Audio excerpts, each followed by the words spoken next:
Malgré les nombreux séismes qui ont déjà frappé la Terre, personne ne peut déterminer ni le jour ni l'heure exacte un tel cataclysme peut se produire. Toutefois, les sismologues peuvent prévenir les populations du danger qu'elles encourent dans certains endroits sans pour autant préciser l'échéance. Depuis le tremblement de terre de Lisbonne en 1755 qui a donné naissance à la sismologie, les scientifiques n'ont cessé de chercher à comprendre les moindres secousses ressenties sur la surface terrestre. Par définition simple, les géologues expliquent qu'un tremblement de terre est une secousse du sol. Elle résulte de la libération brusque d'énergie accumulée par les contraintes exercées sur les roches. Cette libération d'énergie se fait par rupture le long d'une faille, généralement préexistante. Le foyer est le lieu de rupture des roches en profondeur. La projection du foyer à la surface se nomme l'épicentre du séisme. Les roches près du foyer se déplacent lentement pour donner lieu à des vibrations extensibles qui répandent sous la forme de paquets d'ondes sismiques autour et au travers du globe terrestre. Il y a 4 milliards d'années, alors que la planète Terre ne joignait pas encore toutes les conditions essentielles à la vie, beaucoup de phénomènes s'y produisaient, à l'intérieur comme à l'extérieur, pour favoriser son évolution. La planète tremble depuis la nuit des temps. Et l'homme tremble aussi à moindre secousse. De tous les phénomènes naturels qui peuvent décrire une scène apocalyptique, il existe parmi les plus probables le réchauffement climatique, les grandes épidémies de maladies, les guerres nucléaires, mais aussi les tremblements de terre.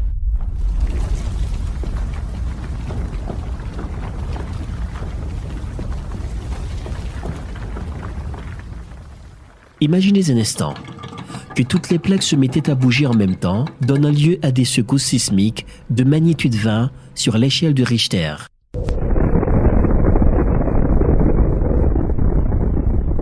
Des bâtiments en ruine effondrés, voilà les premières conséquences du séisme d'ampleur qui a touché Haïti. Le bilan humain est pour l'instant difficile à établir après la catastrophe, mais le directeur de la protection civile a annoncé que plusieurs personnes étaient décédées.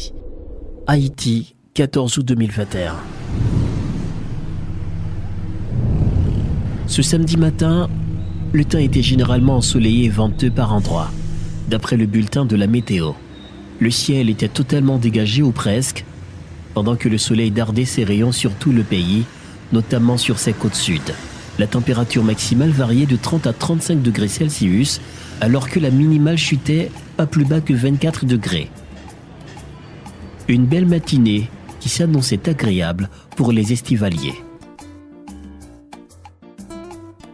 Tout semble se dérouler en bien pour quelques habitants du Grand Sud, qui, loin de l'insécurité vertigineuse à l'entrée sud de la capitale, profitaient des plages pour apaiser la chaleur de plomb que le soleil projetait sur le sol.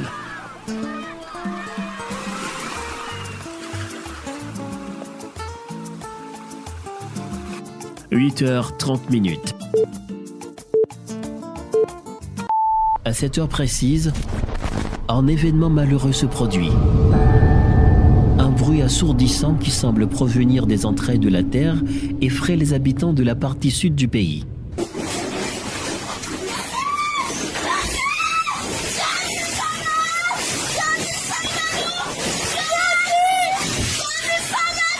Des milliers de vies sont parties et plus de 50 000 maisons sont détruites et endommagées. Il s'agit d'un séisme de magnitude 7,2 dont l'épicentre se trouvait à 5 km de Petit Trou de Nippes. Ce cataclysme rappelle celui du 12 janvier 2010 qui avait causé la mort à plus de 200 000 personnes. Le plus meurtrier de tous les tremblements de terre avec une magnitude 7,3 sur l'échelle de Richter. Port-au-Prince fut dévasté en seulement 35 secondes. Mais ceux qui ont vécu les 2 tremblements de terre en l'espace de 11 ans peuvent se demander pourquoi la terre tremble très souvent dans ce pays. Les scientifiques expliquent que l'île d'Haïti se situe sur une zone de faille tectonique majeure qui sépare les plaques Caraïbes et Amérique du Nord. 2 principales zones de faille capables de produire des séismes ont été identifiées suite au tremblement de terre du 12 janvier par des scientifiques. Claude Prepti le confirme. Il y a deux failles. Une, c'est la faille septentrionale qui passe dans la mer entre la Tortue et Mont Saint-Nicolas, qui arrivait juste dans la zone Fort Liberté et puis qui continuait en République dominicaine. À 50 km de faille, ça, toujours dans la mer, on faille la faille nord espagnole. La première se trouve en mer, serpente le long de la côte nord de l'île. Il s'agit d'une faille de direction est-ouest qui se prolonge à terre dans la vallée du Cibaro, en République dominicaine. La seconde traverse la presqu'île du sud d'Haïti, de Tiburon à l'ouest jusqu'à Port-au-Prince qu'elle traverse et se poursuit vers l'est dans la vallée d'Enriquillo, en République dominicaine. Une fois que la terre tremble à un endroit précis, le phénomène crée automatiquement toutes les conditions pour qu'il se reproduise à l'avenir. Il y a une vérité scientifique qui dit que là où il y a un tremblement de terre ou un tsunami qui était fait dans le passé, mais les gains pour le faire encore dans le futur. Donc c'est une question de cycle. «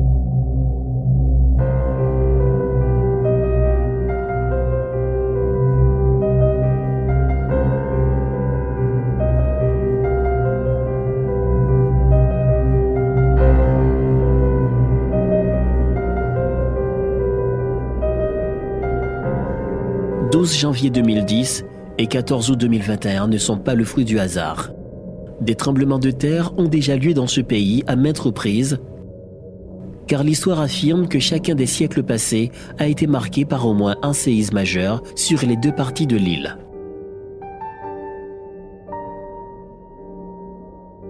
En 1842, la ville du Cap fut complètement détruite. Sur les 10 000 habitants, seule la moitié a survécu selon ce que rapporte l'histoire. Port-au-Prince a connu des séismes survenus en 1751 et 1771, causant aussi d'énormes dégâts. Il y a eu des tremblements de terre meurtriers, il y en aura toujours selon les prévisions des sismologues. À présent, la ville du Cap est la plus menacée, car ce qui risque de s'y produire aura peut-être l'effet d'une ou de plusieurs bombes atomiques. Si au magnitude 6, vous présentez une bombe atomique, 7 là, vous présentez 30 bombes atomiques. Et 8 là lui-même, c'est 30 par 30, c'est 900 bombes atomiques. 7 là, c'est 30. Donc 8 là lui-même, c'est 900 bombes. Son impact sera beaucoup plus important que celui de 1842. Population dans la zone au Cap dépassée peut-être 250 000 habitants. Ensuite, il y a plus Sky, donc des gaps encore plus importants. La ville pourrait être rayée de la carte géographique après les secousses suivies d'un tsunami pouvant atteindre plus de 3 mètres de haut.